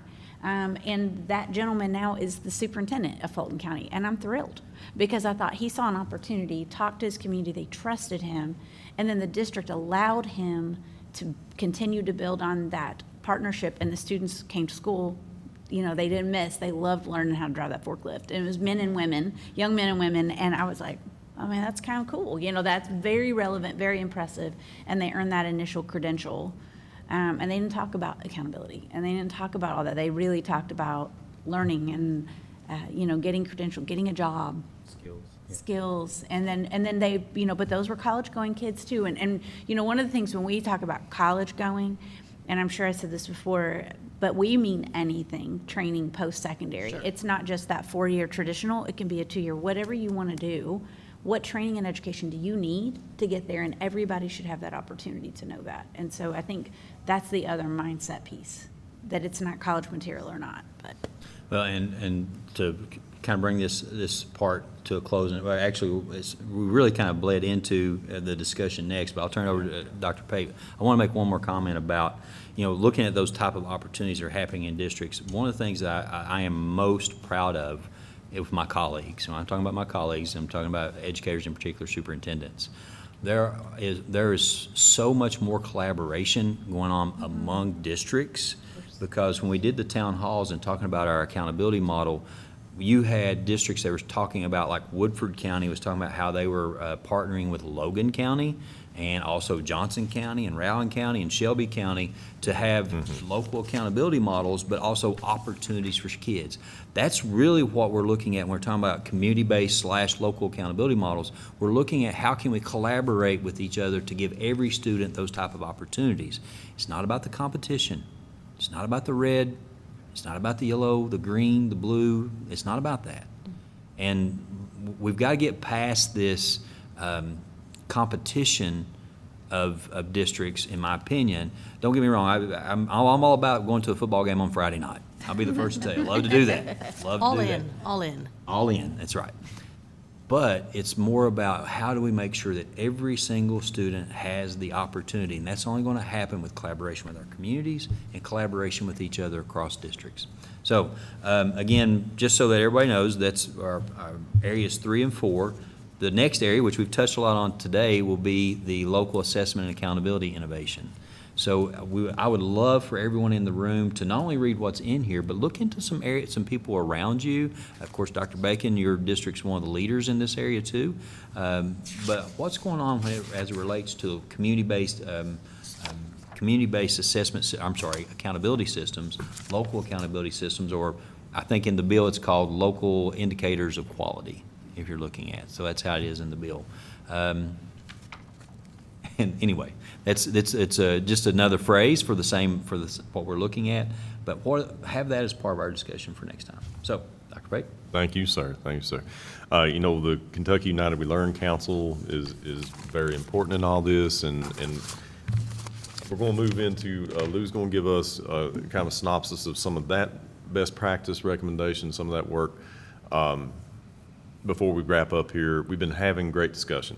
So, I know that was like the last agenda item, but it is going to be infused throughout. But remember, I would very much like to have whatever you have identified as your most important takeaways on best practice recommendation, barrier removal, or potential policy recommendation before we leave. But Lou, if you wouldn't mind. I can do it in 3, I promise. The longer Robbie talked, Justin leaned over. We're down to 8. We're down to 7. Wait a minute, this is coming from the lady that says we have 4 more minutes 7 times. Only 3 times. I believe your agenda item started late, Dr. Fletcher, if I remember correctly. Let me just quickly call your attention to this handout, and I'll tell you why, because it goes along with Chair's request on this task around best practice, policy implications, and barriers. You guys are an offshoot of the Kentucky United We Learn Council, which has been convening now for 4+ years under previous commissioner, Dr. Jason Glass, and under Dr. Fletcher. Moving forward, he was a member of Kentucky United We Learn before he became commissioner.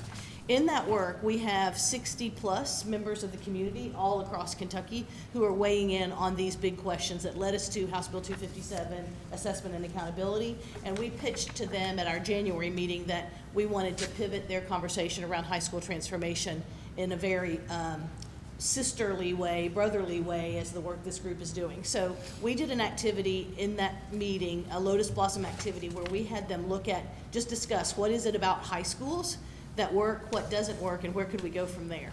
Glyptis Ann, Karen Dodd, and team were able to gather their input from this big activity, 60 people in a room working on a Lotus Blossom activity, tons and tons of information. Unfortunately, it starts in the green, which is barriers, so skip over. Blue is policy, and baby aspirin orange is the real fun part. Best practices of reimagined high schools. So as you're thinking about these bulleted lists that you want to give over to Dr. Pate, you may find some fodder here that goes along with it. And because, in the interest of time, we're going to ask Glyptis Ann to move forward to our next agenda, a little bit more time with the feedback from Kentucky United We Learn, and then we'll incorporate the feedback that Dr. Pate gets from our team today and begin mining for the gold here around what we can start bringing forward as some recommendations for consideration by the agency, about State Board of Education, and chamber, business partners, EPSB, et cetera. So do take advantage of that. The thinking was really quite insightful. Done. Only 3 minutes. I wasn't prepared for this. I was still gathering my thoughts. She's just getting wound up. Well, there's so much good, all right, and I think that's early on. We didn't just want to focus on let's tear this whole thing down and build it. You know, there's way too much good work that Kentucky has done in this arena. I think now is just the opportunity to coordinate, to empower some, to learn how to resource appropriately. But we're going to have to learn, you know, it's not just gathering best practice. We're going to have to kind of stratify that best practice to finding what that means for the demographics of each district. And not asking, you know, a small independent Eastern Kentucky school to do what Jefferson is doing. It doesn't work that. So there's a lot to do for this, but folks, we are coming down to the end of our time together.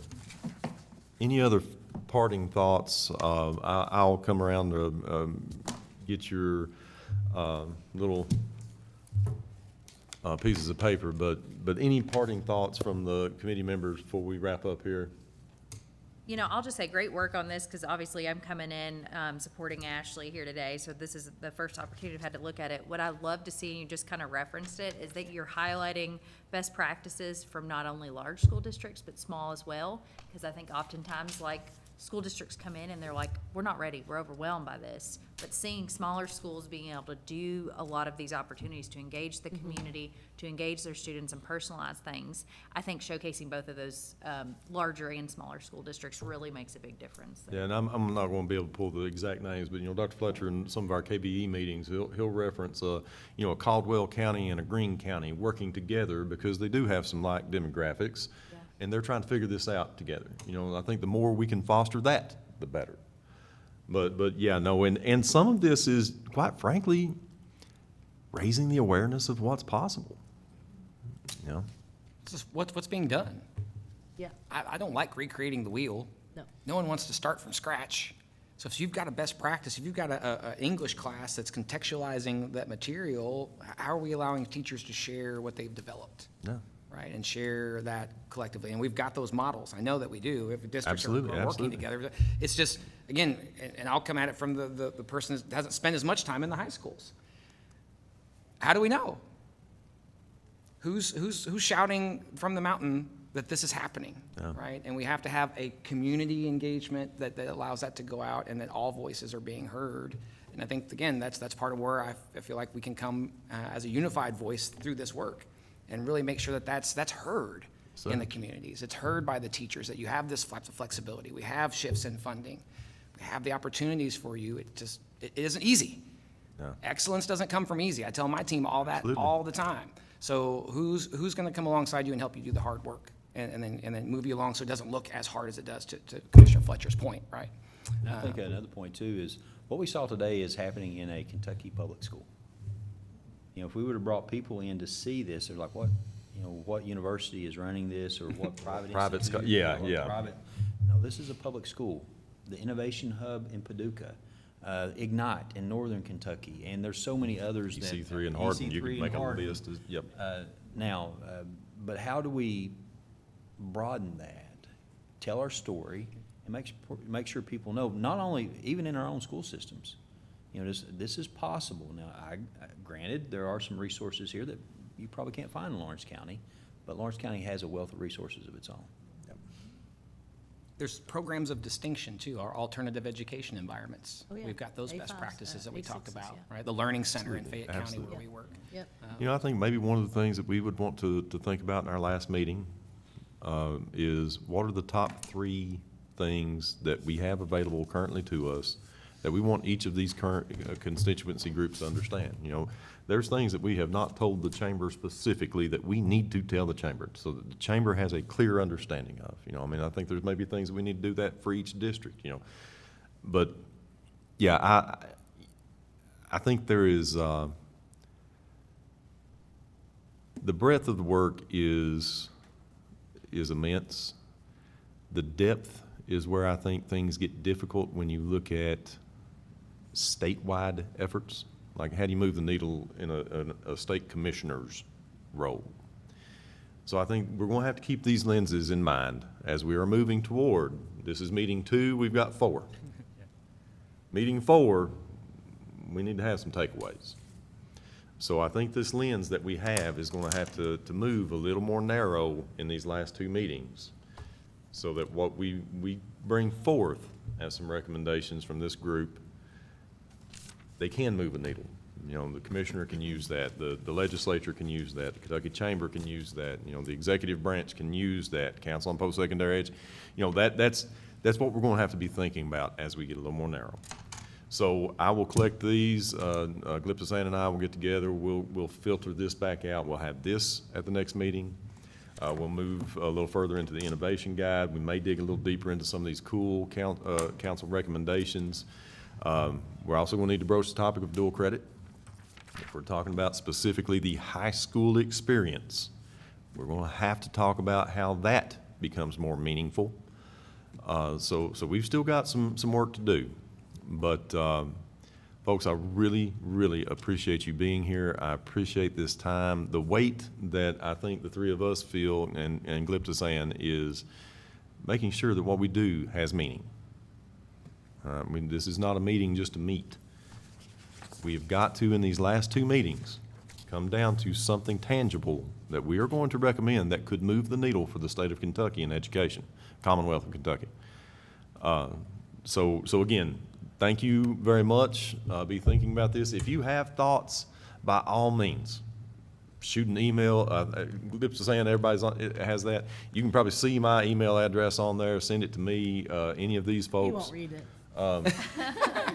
That is not true. Your assistant reads it. Go No, ahead. well, possibly. I do read it, but usually either Glyptosan or my assistant has reminded me to go back and check that email. But in all sincerity, thank you. If you have an idea, don't sit on it. Shoot it out to us. All right. Corinne has 7 more meetings today. That is true, but it's exciting day. Exciting day in Kentucky. Thanks, everybody. All right, folks, meeting adjourned. Thank you so much. Thanks to the tech team for making this happen. Yes.